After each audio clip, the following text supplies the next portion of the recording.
The storm winds howled across the crystalline wastes as Karen stood at the edge of the cliff, her crimson eyes scanning the valley below.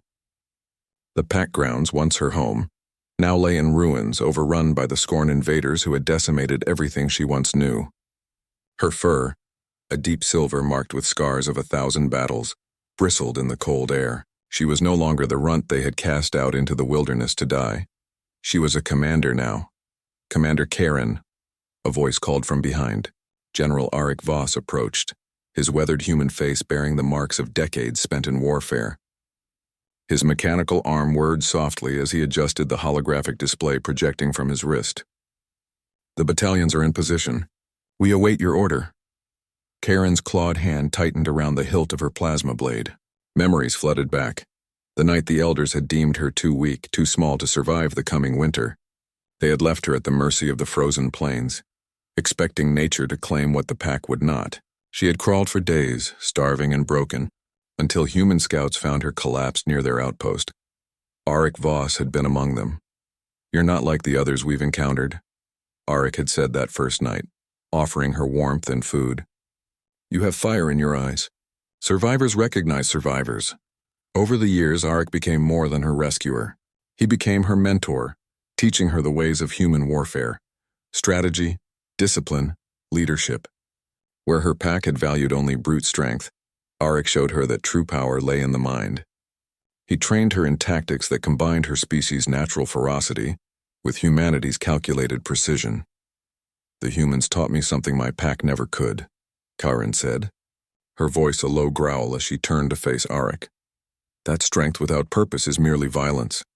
But strength with vision," she gestured toward the valley where her army waited, thousands of soldiers from a dozen species united under her banner. "That is conquest." Arik smiled grimly. "You learned well, perhaps too well." He pulled up reconnaissance data. "The Scorn have fortified the central den. They don't know we're here yet, but once we move, we'll have 20 minutes before their reinforcements arrive from the northern sectors." Karen studied the hologram, her tactical mind processing variables with inhuman speed. The Scorn had annihilated her pack not out of necessity but for sport. They were raiders, parasites that consumed worlds and moved on. When she learned they had taken her homeworld, something ancient and primal awakened within her.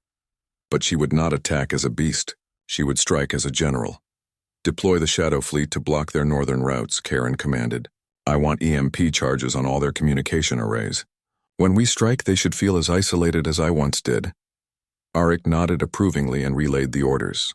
As commanders scrambled to execute her strategy, he placed his human hand on her shoulder, the gesture still strange after all these years, but one she had learned to accept.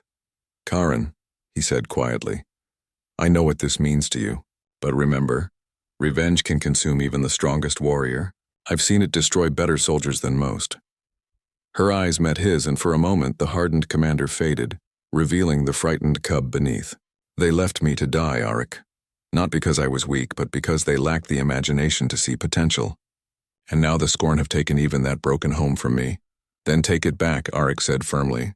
"But do it as the leader you've become, not the cub you were. Show them both, your pack and the Scorn, what humanity taught you. That we are defined not by our lowest moments, but by how we rise from them." Karen drew in a deep breath, centering herself. Arik was right. This was not merely about vengeance. This was about proving that the pack elders had been catastrophically wrong. That the smallest, weakest member they had discarded would return to save them from their own short-sightedness.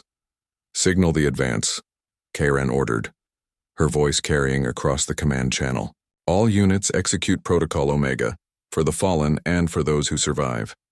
The army moved like a living shadow across the wastes. Human artillery batteries opened fire first, their calculated bombardment crippling the Scorn defensive perimeter. Then came the shock troops, Krithian warriors whose crystalline armor deflected energy weapons, and Velshara assassins who struck from impossibility itself. And at the center, Karen led her personal guard, a mixed unit of humans and members of her own species who had also been outcasts, rejects, survivors. They stormed the central den with brutal efficiency, every movement a symphony of controlled violence. The Scorn commander, a massive creature of chitin and rage, met her in the great hall where the pack elders once sat in judgment. "You are nothing," the Scorn hissed. Weak prey pretending at predation. Karen's blade ignited with violet plasma fire.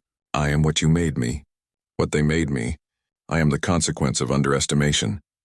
The battle was brief and decisive. The scorn fell, and with it the invasion collapsed. As Karen stood among the ruins of her childhood home, she saw movement. Survivors emerging from hidden chambers. Her own kind, the remnants of the pack that had abandoned her. An elder, ancient and scarred, approached with head bowed. Karen, we were wrong, she finished. Yes, you were. She looked at them, these proud warriors reduced to refugees in their own land. But I did not return for your apologies. She turned to Arik, who stood watching with quiet pride. I returned because a human once told me that true strength lies not in who we crush, but in who we save. Karen extended her hand to the elder. Rise, your pack has fallen, but from these ashes we will build something greater. Something the smallest cub learned from the stars. That no one is too weak to matter, and no one too broken to lead. As her army secured the valley and ships descended to begin reconstruction, Karen looked toward the horizon.